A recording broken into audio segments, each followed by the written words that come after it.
Hello. On today's lesson, we are going to cover customer communication and why it is just so incredibly important from the salesperson's angle. Customer communication is one of the most challenging aspects of what we do as salespeople. Why? Well, let's go on it from a high level, because we're going to talk about, not only in this course, but courses to follow, various ways and methodologies to communicate with your customer now that we have technology on our side.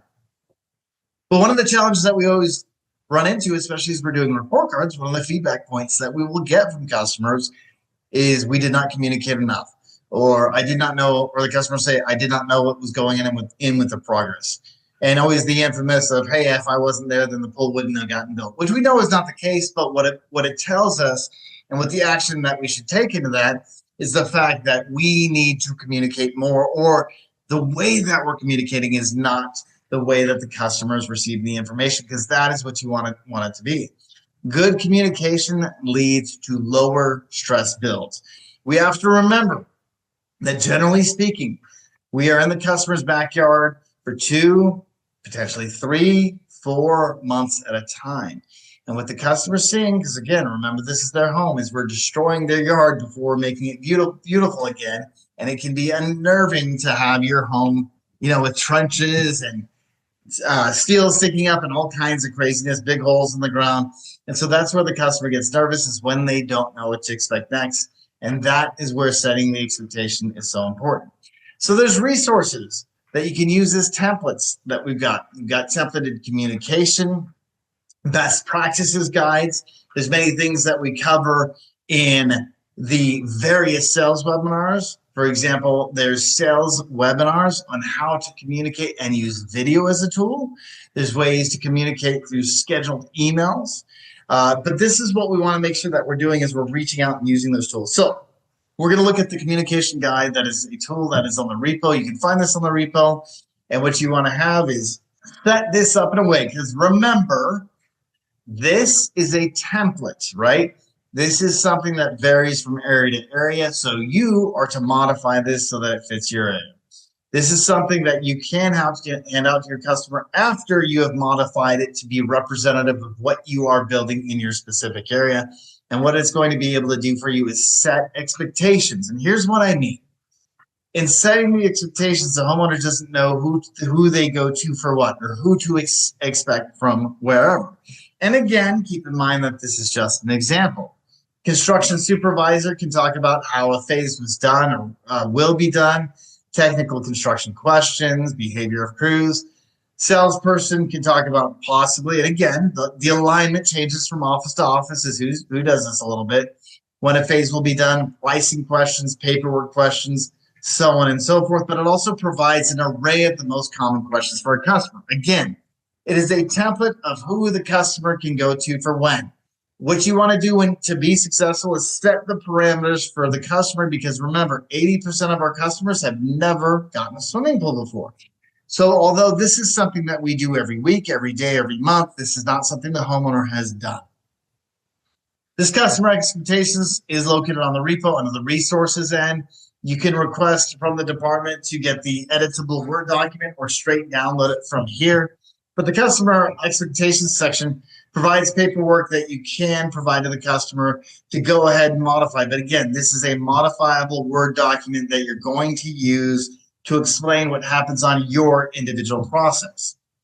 It's essential to stay in constant communication with the customer, but set the cadence, right? I have had constructions in the past where I called the customer every day and they still said we didn't communicate enough. Why? Because we didn't set the cadence of expectations.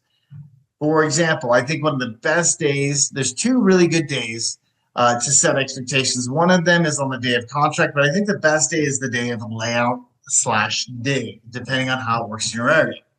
That's a day to reset the expectations. Why? 1, the customer is very excited about the process at that point in time.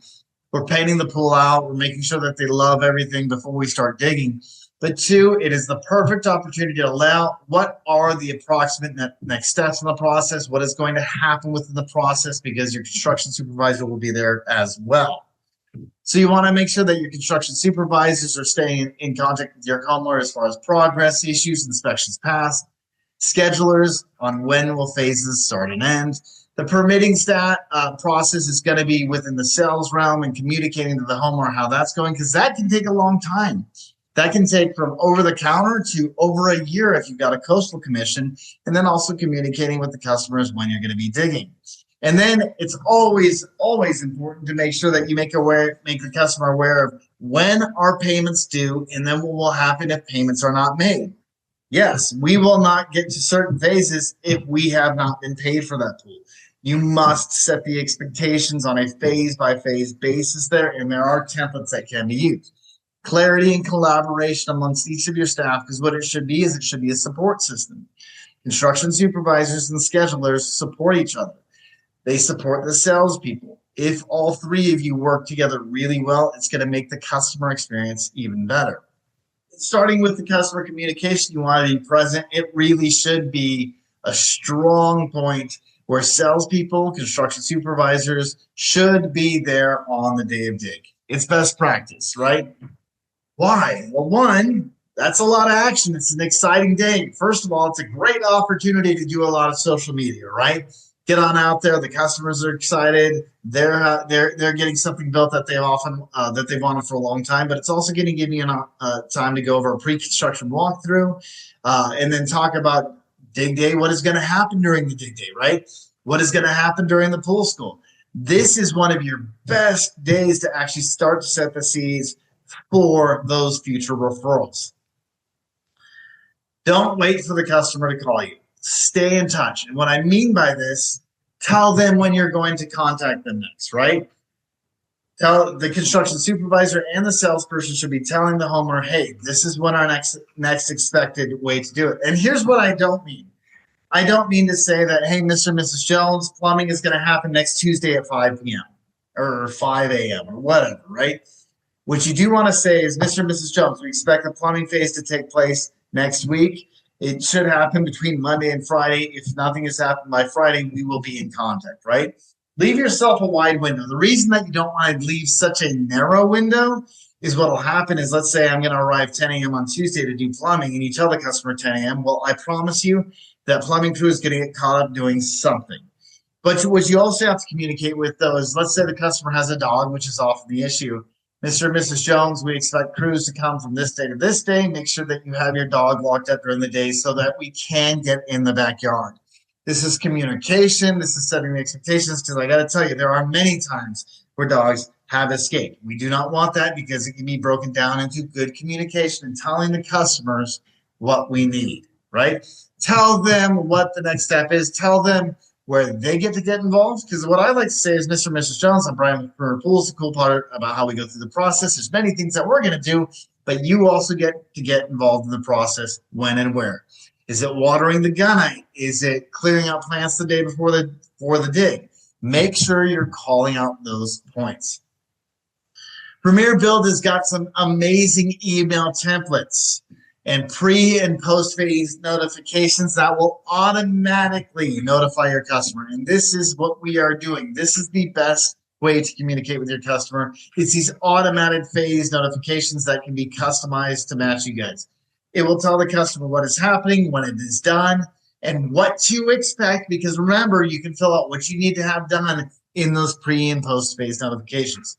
If you are resorting to only making phone calls and only doing text with your customers, you are making your job a lot harder than it needs to be on yourself. These are excellent tools to keep the customers informed, but they are a supplement, not a substitute for real communication. There's many other things that you can end up doing. So we're going to continue, and we'll talk about this a little bit later as we dive into video communication during the sales process and during your Premier Build courses, where you will learn more about setting these template notifications. Thank you.